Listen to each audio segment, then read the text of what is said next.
It is that time of year, my friends, where we have the annual visit from our mayor of this fair city, Malden, Mayor Gary Christenson. Sir, say hello to all the people, all the interwebs out there. Hey, everyone. How's everybody doing tonight? Okay. Back in the virtual studio after we open up that can.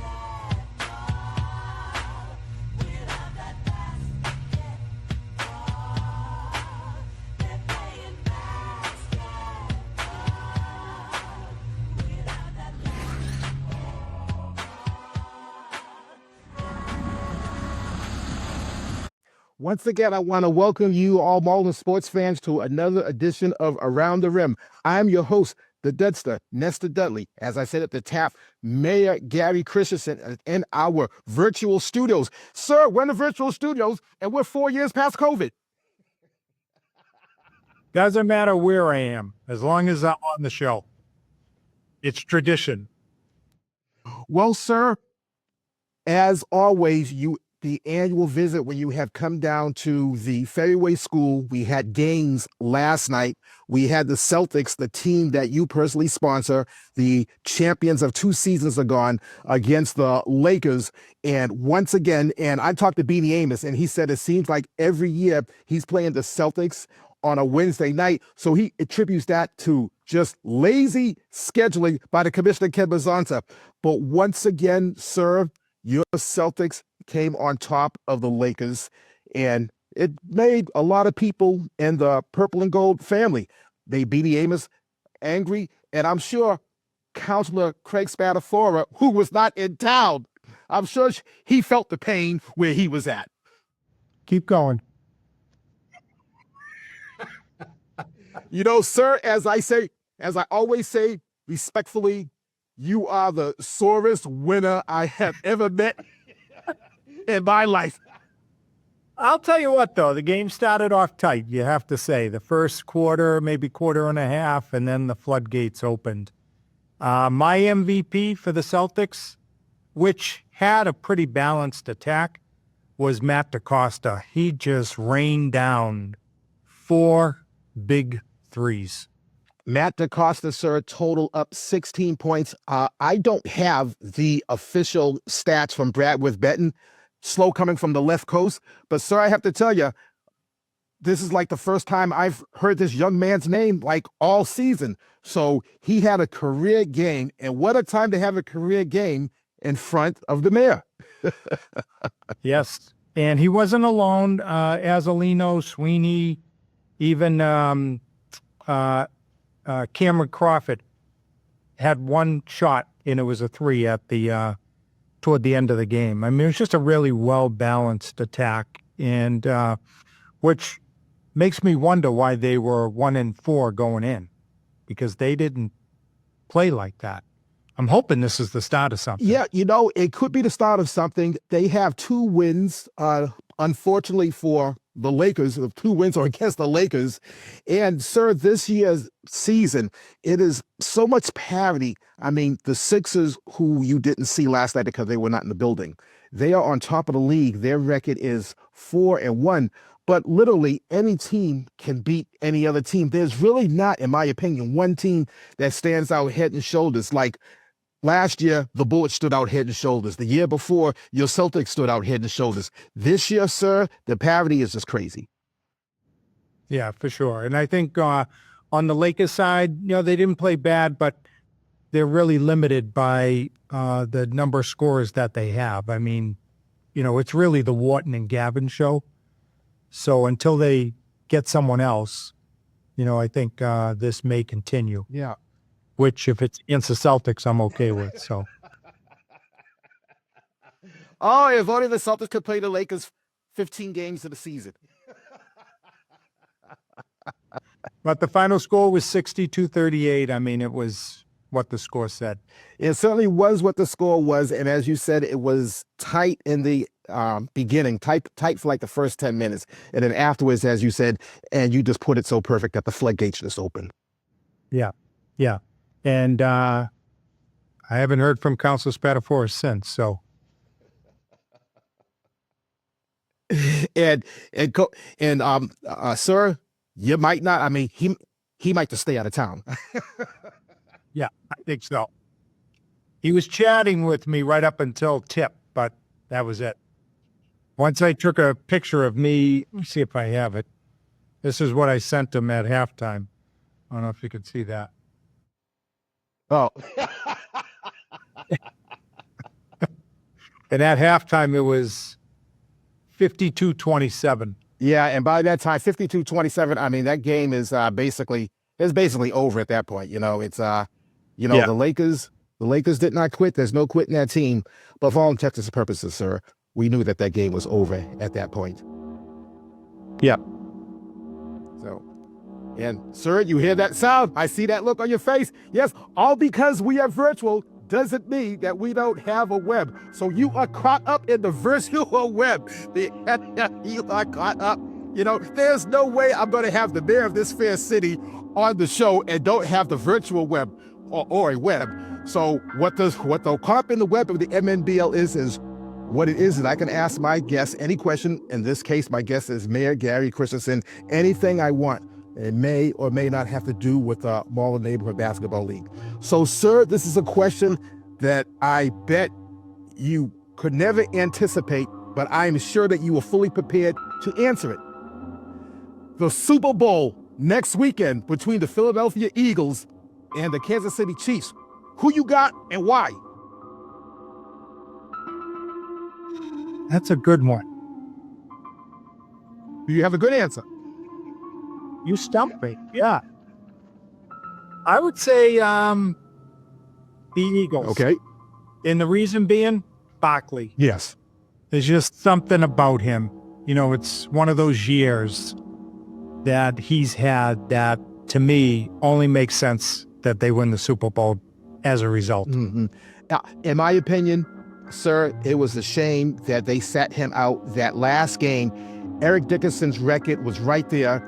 The last game was against the Giants. He could have just played the first half. He would have got that record in that first half because he's just going crazy this year. It was scripted for him to do it against that team on that day, and Sirianni decided not to play him. And if they don't win the Super Bowl, that's going to really, really hurt. Didn't even think of it that way, but I'm with you. I would have gone for the record. Records are meant to be broken. Right. Now, personally, sir, I would like to see the three-peat. I mean, our beloved Patriots was a dynasty for 20 years. You look at this Chiefs team. I mean, this team is a dynasty. They got the quarterback. They got the coach. They can do something that no team has ever done in the history of the Super Bowls, and they've been playing 59 of them. Three-peat. That's what I am hoping for. What are your thoughts on a possible three-peat? Or are you one of those Chief haters? Chief hater. Is it that you have Chief fatigue, or is it that it's too soon after the Patriots dynasty to be celebrating another dynasty? The latter. Too soon. Way too soon. Let that sit. Plus, it's we have right now. Well, we still have the Boston Celtics, right? That's true. That's true. Yeah. Okay, sir, you are officially out of the web. Ooh. Thank goodness. Let's go back to talking about the Celtics Lakers. I'm not sure if there's much more to talk about the Celtics Lakers because it was a thorough beatdown. So let's go to that second game, which was a really close competitive game, which was the Bullets against the Kings. Both teams coming in with 2 losses. Yes, and wire to wire, the ending, which I have captured on video, was one that I'll remember for a while. I think it was Zaden or Cedric. The issue Cedric, with that Matheley, game is Zaden, Pierre. Yeah, the issue was the number. Someone had kept switching the number 1 shirt. So we couldn't keep. So we're having trouble tracking who was doing what. But I think it was Cedric at the end who just rained that three down with about 10 seconds left.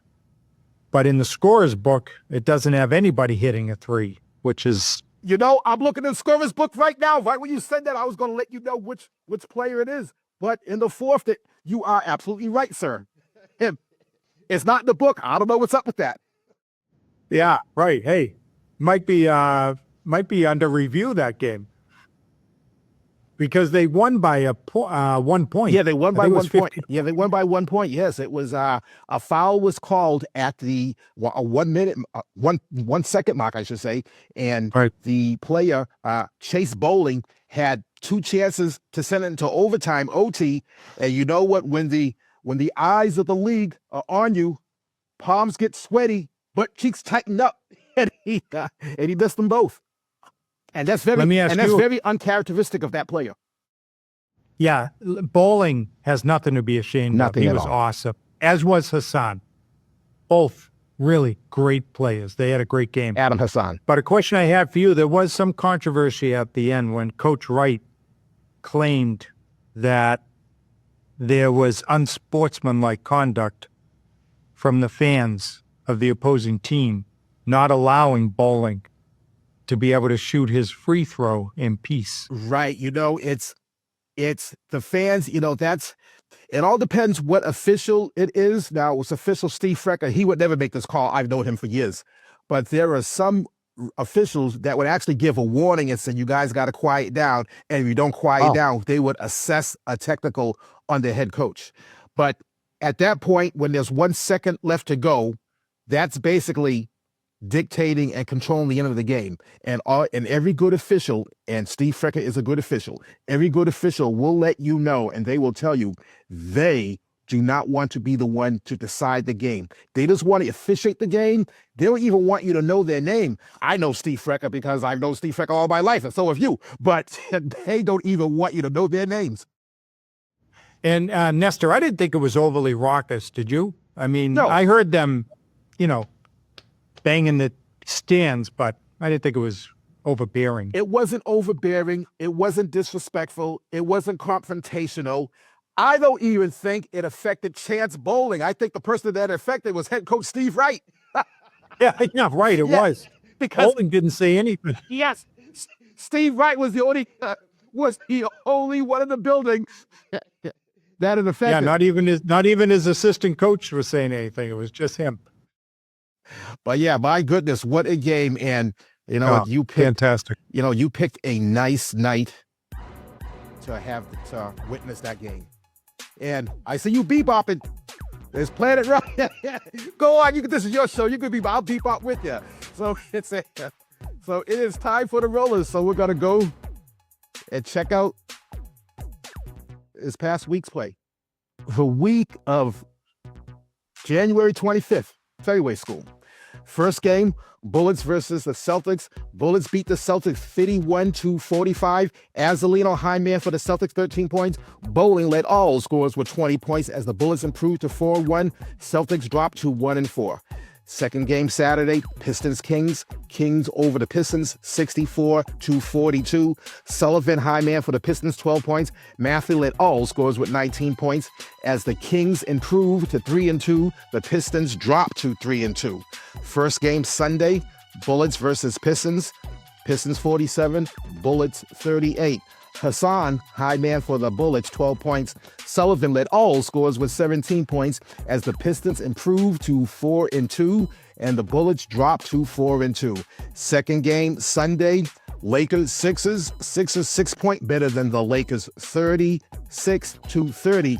Melvin, high man for the Sixers, 14 points. Wharton led all scores with 15 points as the Sixers improved to 4-1. The Lakers dropped to 0-5. And fresh off the presses, last night's game, we were just talking about this game, Lakers versus Celtics, and it was a beatdown. The Celtics over the Lakers 56-39. Wharton, high man for the Lakers, 15 points. DaCosta led all scores with 16 points. As the Celtics improved to 2-4, the Lakers are still on the schneid, dropping to 0-6. And the final game, we got to talk about this. We know we were just talking about a 1-point game, but when I totaled up the scores, this is what the scores was total. So I'm going by what it says in the book, not what it says on the scoreboard. It's the Kings 47 over the Bullets 43. Pierre, high man, 13 points for the Kings. Bowling led all scores with 20 points as the Kings improved to 4-2 and the Bullets dropped to 4-2. And that's how it all went down in this past weekend's play. So, sir, I know what the scoreboard said. It was a 1-point game, but I'm tallying up the scores, and I know that there is a deficiency because you had pointed out that that 3-point was not tabulated in the books. So, bottom line is, what is very fortunate that it wasn't a swing of more than 1 point. It wasn't a case where the Bullets actually scored more than the Kings, because at that point, what do? The scoreboard says something, and then the book gets tallied up. Basically, this morning, that, sir, would have been a mess. Nestor, as they say, good enough for government.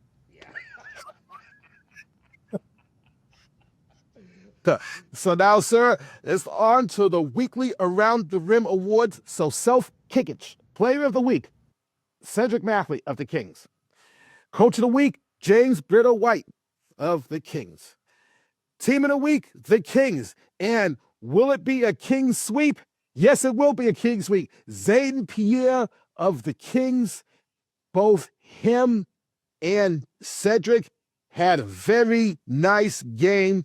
They had a very nice week, and it was very hard to, the margin between Player of the Week and Woo of the Week was that close. So Woo of the Week, Zaden, Pierre. And sir, my Woo has been compromised for the past several years because of that operation. So would you do the honors of dispensing out the Woo?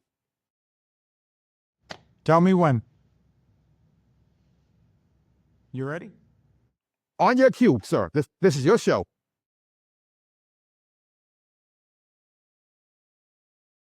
Cedric, this Woo is for you. Woo. Okay, that was a good practice. Cedric was the Player of the Week. Zaden got the Woo of the Week. So it's Zaden Pierre. I'm going to tell you right now, sir, we're live. We're not going to save this for the blooper reel. So take 2. Zaden Pierre. All right. Zaden Pierre, you played well. You made a difference. And the only thing left to do right now is to give you the Woo of the Week. So Zaden Pierre, this Woo is for you. Thank you, sir. We like to have fun on your show. Now let's go over to the standings. Sixers are on top of the league, 4-1, followed by the Pistons and the Kings. They're both 4-2.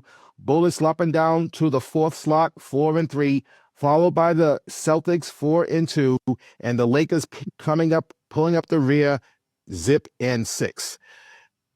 Next week's games, this Saturday, February 1st, first game, Sixers versus Celtics, second game, Lakers versus King. And in that first game, which C's will show up?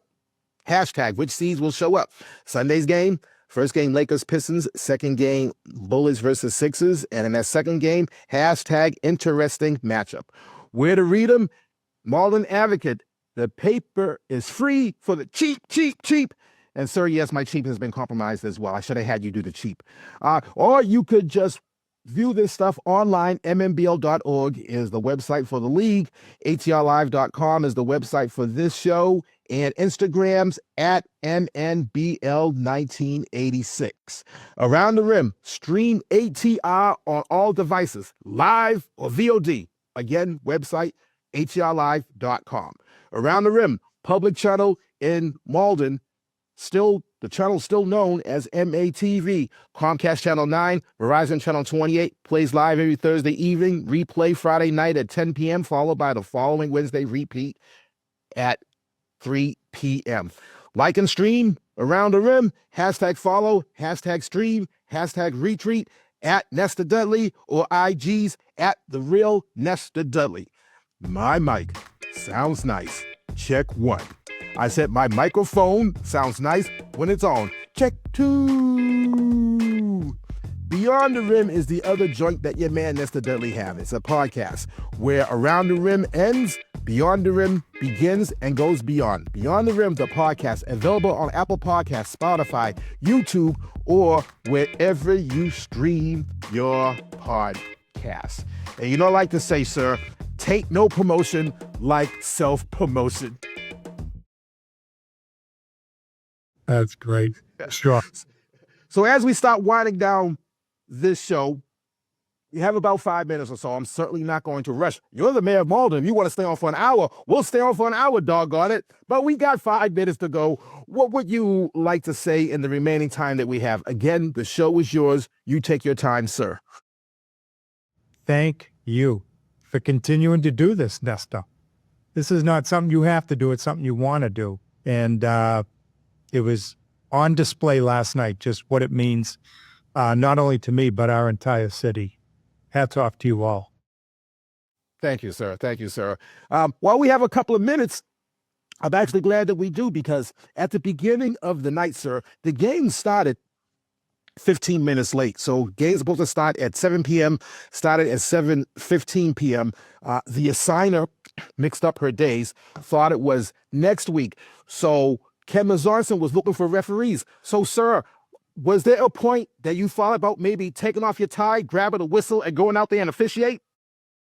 Honestly, I did. Yeah, I did think about it. But you know what would happen if I had done that. It would have been Celtic 100 late this point.